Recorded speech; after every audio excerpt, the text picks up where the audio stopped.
What's going on, guys, and welcome back to the channel. Today we're taking a look at how I do high to low extensions, but first and always, you shouldn't be doing any exercises you see on the internet unless you've been cleared by a medical professional to do so. At no point am I having any numbness, tingling, or pain. If I did, I would stop and talk to a medical professional because that's a sign that something other than exercise is going on. Also, please don't forget to like, comment, subscribe. It helps with the algorithm a lot. And check out 10,000. These shorts are from 10,000. They're my absolute favorite. I love them so much. I get 15% off to share with you guys. That'll be down in the description below, so consider checking them out. Now, I like to do these high to low extensions because I'm focused on one specific muscle group when I do this, and that is my rhomboids. That is the muscles in between the shoulder blade and the spine, and they want to pull that shoulder blade up and back just like this. So we actually call that downward rotation, not upward rotation, but then it also wants to retract. Now it's really important because we live in a world where we want to be protracted, typing, phone, whatever. We want to live here with our shoulders protracted, upwardly rotated, and living here. So in a world where that's where we spend most of our time, at least I spend most of my time, I want to find exercise that pull everything back and help me work my shoulder extensors, retractors, and downward rotators. And that is what this is great at doing. So I start high and I go low, right? So I'm kind of going into what almost looks like a single arm lat pull down, but I'm coming across my body to do so.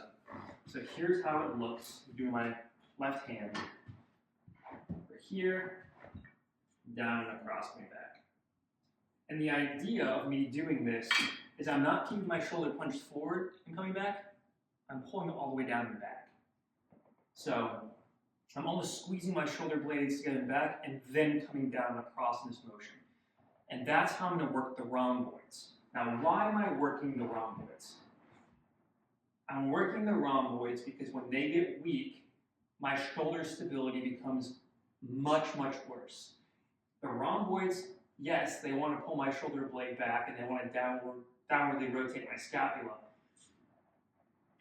But in any sort of stability position, like a single arm row or bench press or anything like that, my rhomboids are what's pulling my shoulder blades back together, locking them in place and helping give me stability to those motions.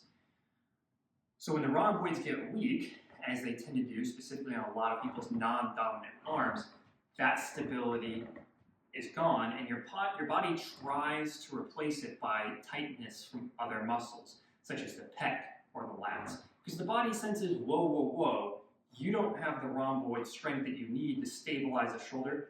I'm going to find it for you somewhere else. And a lot of times that looks like being here, because now it wants to tighten the upper trap, the pec, and the lat and kind of lock you in this place, so now you can push more effectively instead of it being down and back here. Now this is not the only rhomboid exercise that I do, obviously, but this is one of my favorites because it lets me go through that entire diagonal motion of bringing that shoulder blade up and forward and then down and back.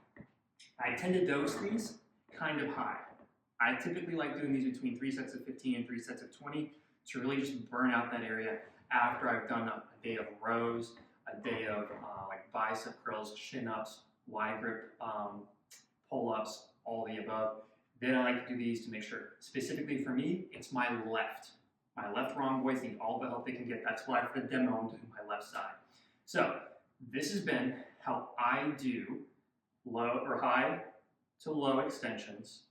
I usually do them for 3 sets of 15 to 20. You can see I'm not going super heavy on the weight. I'm about 10 pounds in there right now.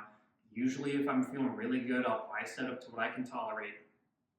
But for me, it's about doing more and really going through that motion of feeling the shoulder blades come down and back when I'm doing it. I hope you found this educational, informational, and helpful. Now everybody stay healthy, stay awesome, and stay fit. And I will catch you guys all in the next episode.